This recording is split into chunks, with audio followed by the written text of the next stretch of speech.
Welcome back, everybody, to another episode of Legend of Zelda Ocarina of Time.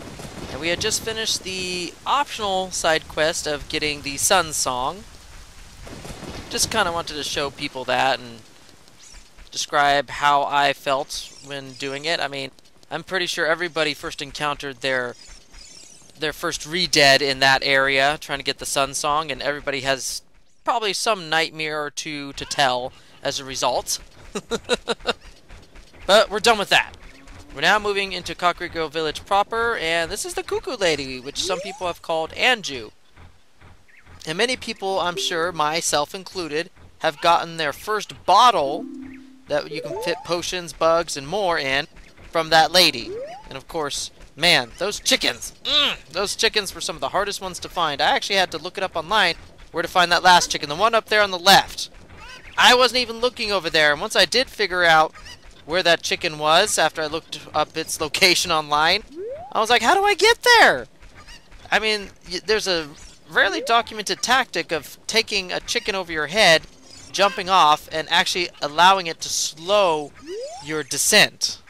That was something I wasn't even thinking about, because that wasn't something that was a thing you could do in Legend of Zelda before this game. So nobody really, I guess you wouldn't really even think to grab a chicken to slow your descent as you jumped off a ledge.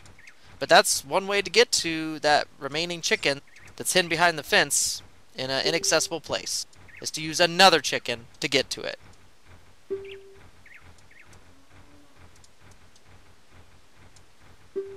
The fact that he actually believes this letter, I mean, any old kid, even Link, could have written something like this and just said, yeah, of course this is from Zelda. Yeah, I know the princess. But he just lets this young kid, like, yeah, go up Death Mountain, go get yourself killed, you'll be fine. But he does give you a little tip about getting a proper shield. Not only that, but if you tell him the random guard guy at the entrance to Death Mountain sent you, you're going to get a discount. And guess what? We're going to need that shield for one reason and one reason only, and that is to probably head up the mountain to the volcano so we can get some magic.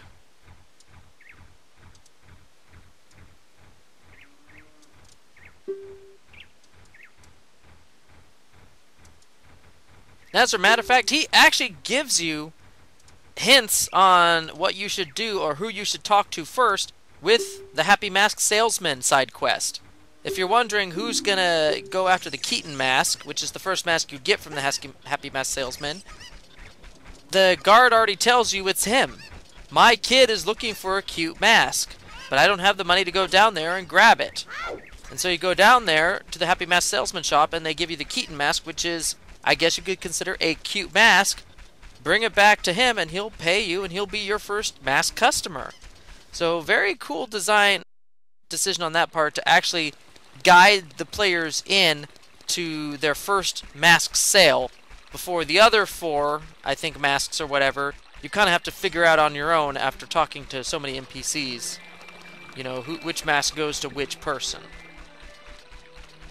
The one that was the hardest was, of course, the bunny mask. Everybody knows the bunny mask and who it goes to now, because it was his sled, right? Everybody knows the secret. The running man. I think my first playthrough or my second playthrough, I didn't know the running man. And speaking of which, we're gonna need some awesome music going on here. Yeah! Smash those pots! Get some good metal music going. So while we're raging on the pots, I'll talk about a little bit of running man. Because we need about 80 rubies to possibly have enough to buy that shield. But yeah, I don't think my first time through the game, or even my second time through the game, I was able to sell the bunny hat, which is, I think, the fourth mask that you get from the Happy Mask Salesman. But there's a running man out in the middle of Hyrule Field, just running in circles around the whole place. Oh yeah, there's golden skull too, those boxes. And that guard is totally watching us destroy everything in this room like it's no big thing. He's just like, I don't care enough about my job to actually give a darn. So we're too shy of 80. That was the price that we saw. And we're done. But yeah, the Running Man is in a circular pattern that never deviates in Hyrule Field, and you may go an entire game without even seeing him or even knowing that he exists. And to top it off, you can't talk to him to give him the mask until he stops, and he doesn't stop until it turns nighttime. And even then, he'll run a little bit longer, probably closer to midnight before he stops, and then you can show him the bunny hood and sell it, and then you finally get the Mask of Truth from the Happy Mask Salesman. And yeah, they gave us a small discount. Not a huge big discount, but I guess something's better than nothing, right? So 10 coins difference. Woo!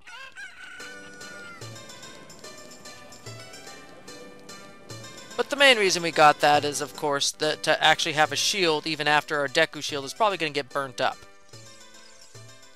Since we're going to Death Mountain, it's going to be quite a few fire enemies. And I didn't have really high hopes in keeping this Deku shield.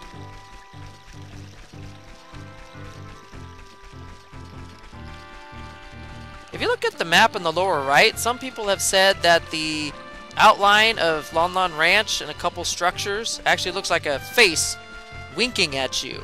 Like the left eye is open and the right eye is winking. I thought something similar too when I played this game.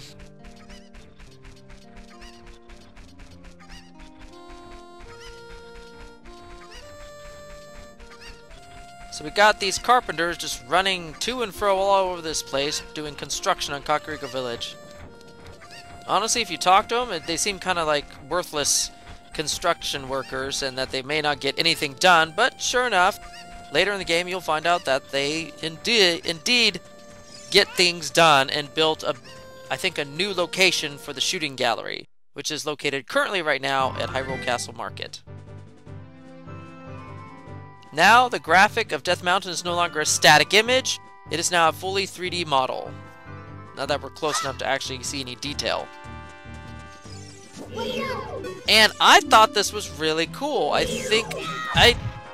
Tektites I don't think were seen that much in Legend of Zelda: Link to the Past. You actually had to return back to Death Mountain and Light World after you completed the Aghanim portion and entered the Dark World for the first time to even see Tektites, the enemy, in Link to the Past. And before that, the last place you saw them was in the original Legend of Zelda. Just so to see Tektites in full 3D glory was kind of cool. I won't lie. And of course, they're really tricky to figure out. I was having trouble trying to figure out a proper timing and strike to hit them before they killed me. I seriously thought I was going to get a death on that one.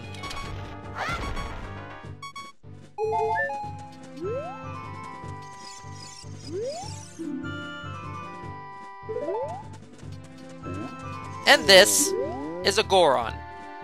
A brand new race in the Zelda universe that was introduced here in Ocarina of Time. Basically, these are rock eaters and denizens of Death Mountain.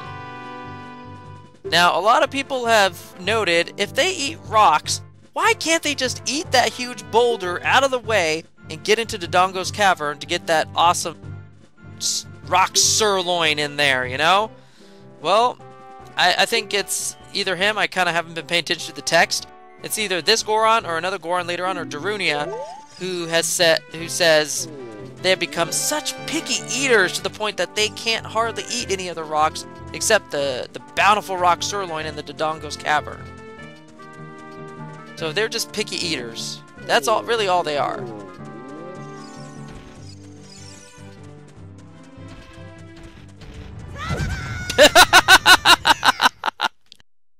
Oh yes, that was classic.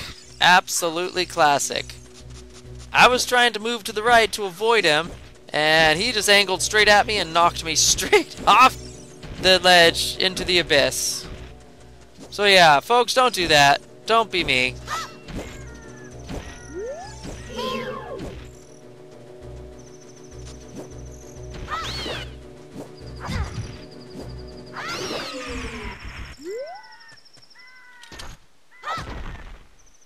And that is also a good thing to note. If you die and you have to reset at the beginning of an area, apparently the bushes and the rocks and any of the random items and those things, when you destroy them, cut the bushes or throw the rocks, also reset too. So that's pretty cool. So instead of going right, let's go left. So we don't have a repeat of that awesome failure. Another circle of rocks. If you see a circle of rocks, more often than not, you probably want to be singing the tune of the Song of Storms, which you get much later in the game. Usually that opens up a small grotto passage. Now, I kind of liked the layout of the Goron City. It's very vertical-centric. And it's got all the atriums which are looking down below from one level to the next, all the way down to the center. This is where the camera is not helping me much. We see part of the rope that's covering up over half the screen. Camera did not do its job today.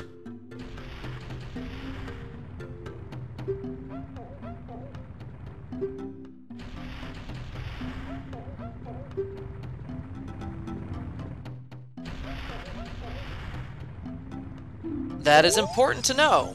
The Royal Family Messenger. I think another Goron later in this town also says something similar as well. So what you want to do is you want to actually play the song that connects you to the royal family, which of course would be Zelda's song, Zelda's Lullaby.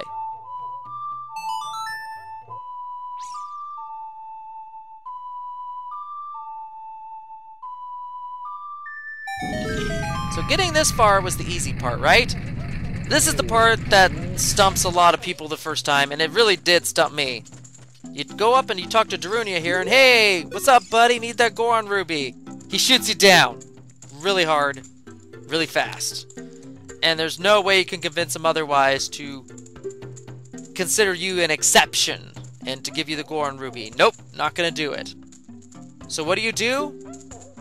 You play Soraya's song and give him a groovy beat to dance to.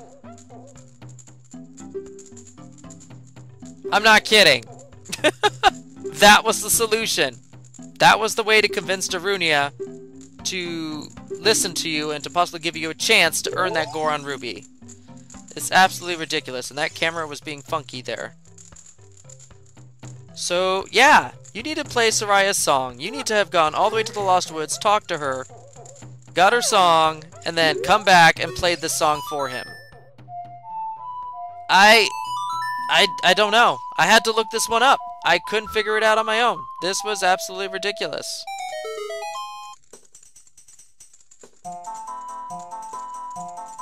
And then this big, buff, burly Goron just goes absolutely bat crazy.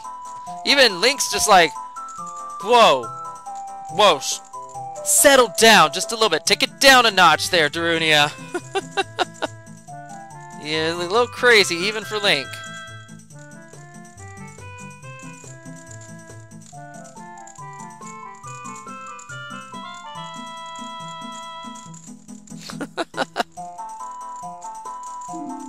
He is just a fun-loving Goron.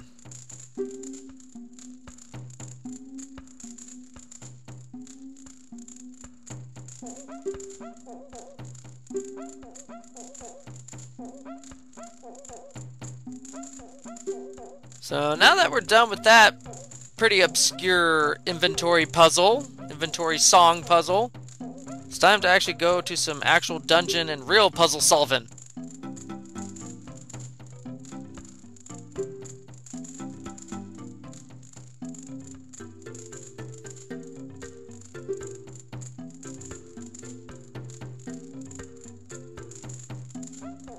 Well, with a deal like that, how can you pass it up?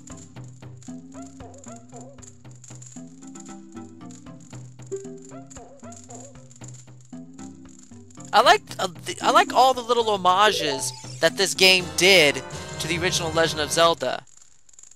This is an homage to the power bracelet that you would find underneath an Armos in the Death Mountain area And again, you get the power bracelet here in the Death Mountain area, and it looks pretty darn similar to the one you get in the first Zelda game, which also lets you lift heavy objects, or push heavy objects. So it's a great homage, and it serves a practical purpose in the game. And for those who are looking for like nice little shoutouts or Easter eggs to previous Zelda games, you got that there too with it. So very well done. I mean, there's a couple others too, like, you know, the blue fire that I mentioned earlier in a shop. So a lot of great Easter eggs hidden throughout this game. Some more in plain sight than others.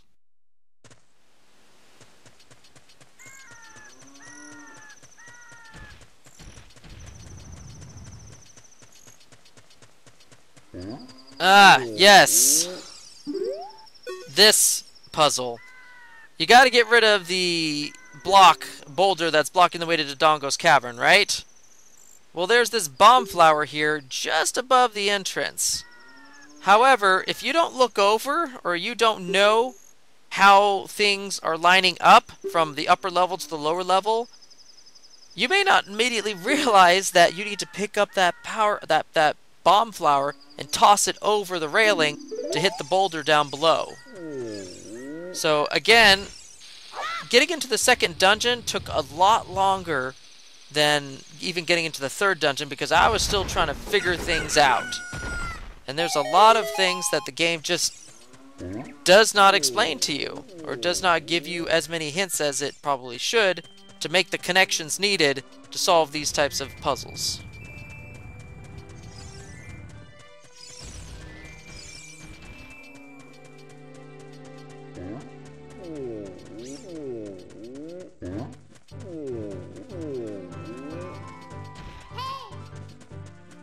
So after kind of an extended sequence of events, we are now entering our second dungeon of the game. Doesn't look impressive yet, but then again, we have a rock wall ahead of us and a bomb flower just perfectly placed to blow it up. I really like the entrance here, where all of a sudden now the camera pans through and into the Dodongo's cavern and shows you the overall scope of the place. Pretty impressive. But this is a good place to stop, and we'll continue the actual dungeon proper in the next video. Until then, everybody, see you next time.